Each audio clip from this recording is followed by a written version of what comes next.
belajar alkuna, lanjutan dari senyawa hidrokarbon yang kemarin sudah ada alkana dan alkadiena. Di sini sudah ada Ibu tuliskan, bisa coba diperhatikan. Alkuna itu punya rumus umum Cn H2n dikurang 2.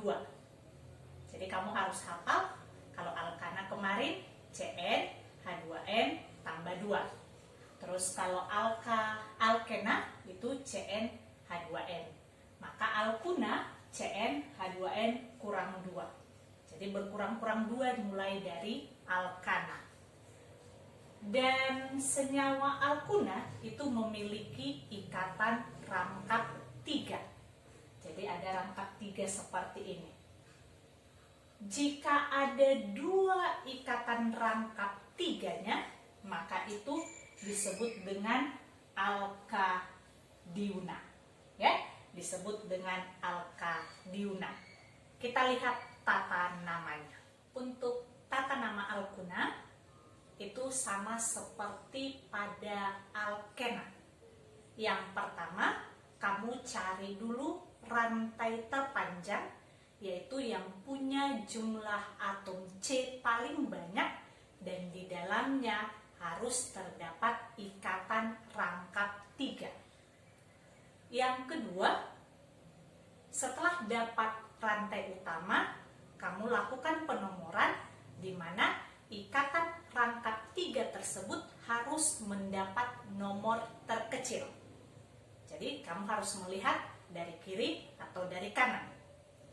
Selanjutnya, jika ada cabang, maka diupayakan cabang juga harus nomor terkecil.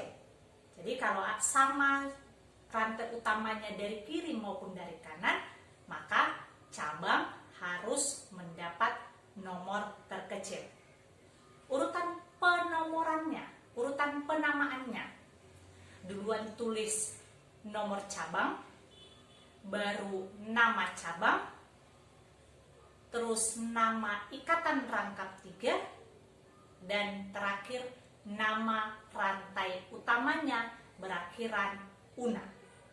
Jadi ingat, untuk alkuna semua itu akhirannya una, dimulai dari C2. Kenapa C2? Karena metana itu tidak ada berikatan rangkap dengan siapapun. Jadi dia mulai dari etuna, propuna, butuna, pentuna, heksuna, heptuna, oktuna, nonuna, dan dekuna. Itu untuk penamaannya, ya. Kita lihat contohnya di sini. Yang pertama, contoh yang pertama ini adalah rantai lurus. Rantai lurus. Dan kenapa di sini hanya 1? Karena ingat kembali di awal pertemuan kemarin untuk alkana, C itu punya kekasan atom tangannya 4. Jadi tidak boleh lebih, tidak boleh kurang. Ini sudah rangkap 3, maka hanya butuh 1H. C yang ini rangkap 3 dan di sini 1, berarti tidak butuh H. Sedangkan di sini 1 ke kiri, 1 ke kanan, berarti dia butuh 2. Di sini 1 ke kiri, ini butuh 3. Dan di sini ikatan rangkap itu paling kiri. Kita hitung untuk penamaannya. Kalau dari kiri nomor 1, jadi rangkap 3 ini milik CH dan milik C. Dari kiri nomor 1. Kalau dari kanan 1, 2, 3, nomor 3. Yang terdekat berarti nomor 1 dari kiri. Jadi kita buat nomornya mulai dari kiri. 1, 2, 3, 4. Jadi yang panjangnya ini ada sebanyak 4. Nomornya, ikatan rangkapnya di nomor 1, panjangnya 4, namanya butuna. Jadi ini adalah 1 butuna.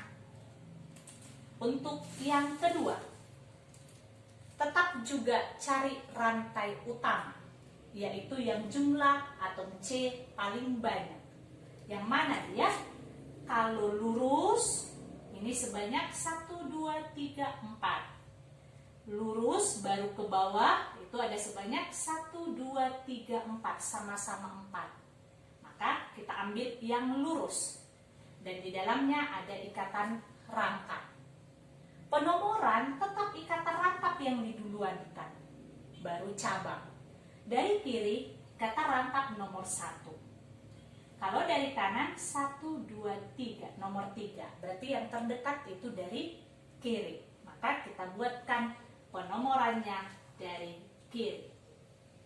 1, 2, 3, 4. Yang tidak masuk ke dalam rantai utama, ini disebut sebagai cabang. CH3 ini cabangnya namanya metil. Sama seperti pada alkana dan alkena. Cabang berada di nomor 3, namanya metil.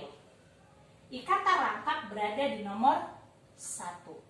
Panjangnya ada 4, berarti butuna. Jadi ini adalah 3 metil 1 butuna. Contoh ketiga. Ini agak lumayan panjang dan kita hitung mana rantai utama. Kalau dari kiri, 1, 2, 3, 4, 5, 6. Ada sebanyak 6. Dari bawah ke kanan, 1, 2, 3, 4, 5, 6. Juga sebanyak 6. Kita ambil yang lurus. Kalau dari kiri penomorannya 1, 2, 3. Ikatan rangkap di nomor 3. Kalau dari kanan 1, 2, 3. Juga di nomor 3. Sama-sama di nomor 3. Maka kita lihat ikatan untuk cabang.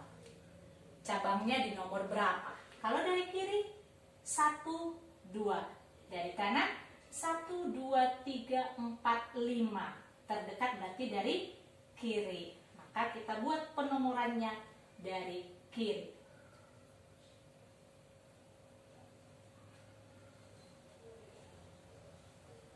Nah, ini dia. Terus namanya cabang berada di nomor 2. Cabangnya adalah CH3, namanya metil. Ikatan rangkapnya di nomor 3. Terus panjangnya 6, itu adalah heksuna. Jadi ini adalah 2 metil 3 heksuna. Demikian untuk contoh soal alkuna. Selesai ini kita lihat untuk isomer dari alkuna. Untuk isomer alkuna itu bentuknya sama seperti pada alkena. Yang duluan kamu geser itu adalah ikatan rangkap dan memungkinkan dia untuk berikatan dengan senyawa lain atau dengan kawannya. Isomer, ingat, itu yang memiliki jumlah atom C dan H sama, tetapi rumus struktur atau rumus bangunnya berbeda. Yang pertama kita lihat C2H2. C2H2 bentuknya hanya seperti ini. Jadi dia mau dibalik pun tetap seperti ini, tidak ada perubahan. Nanti di pelajaran selanjutnya saya kasih tunjuk dengan menggunakan molemu. Terus C3H4. C3H4. C-nya 3, rangkap 3 saya mulai dari nomor 1. Kalau saya geser ke nomor 2, berarti penomoran dari kanan. Jadi ini tetap satu isomer. Dan tidak bisa kita potong, kita buat tinggal 2, ujung kiri dan kanan itu tidak sebagai cabang, tetapi tetap sebagai ikatan untuk rantai utama. Sedangkan nomor 3, C4H6, C-nya 4, Saya mulai rangkap 3 dari yang pertama, nomor 1. Jadi ini namanya, kalau dari kiri, 1, 2, 3, 4. Ini namanya satu butuna. Yang kedua, saya geser rangkap 3-nya ke nomor 2. Berarti penomoran dari kiri tadi, ini namanya jadi 2 butuna. Kalau saya pindah ke nomor 3, perhatikan di sini, kalau ke nomor 3 itu sama dengan 1 butuna. 1 butuna kita balikkan, begitu. Kalau pindah ke nomor 3 berarti penomorannya dari kanan. 1, 2, berarti nomor 1 butuna, maka bukan isomernya. Kalau saya potong dari 4 tinggal 3, ini hilang, tinggal 3 rantai utama, 1 lagi jadi cabang. Cabang tidak boleh di ujung kiri atau kanan karena dia jadi rantai utama. Ikatan rangkap saya buat di nomor pertama. Terus cabangnya ke nomor kedua. Ini tidak bisa. Kenapa tidak bisa? Ingat, tangan C hanya 4. Hanya 4. Di sini tangannya sudah berapa? 1, 2, 3, 4, 5. Nah, ini sudah 5. Tidak ada senyawanya. Jadi untuk butuna C4H6 itu punya 2 isomer. Oke? Untuk selanjutnya saya mau kalian berlatih mencari isomer dari C5H8 dan itu saja ya saya rasa. Ya, satu lagi C6H10. Ada 2 ya, isomer dari C5H8 dan C6H10. Selamat berlatih, tetap jaga kesehatan dan tetap semangat. Tuhan memberkati.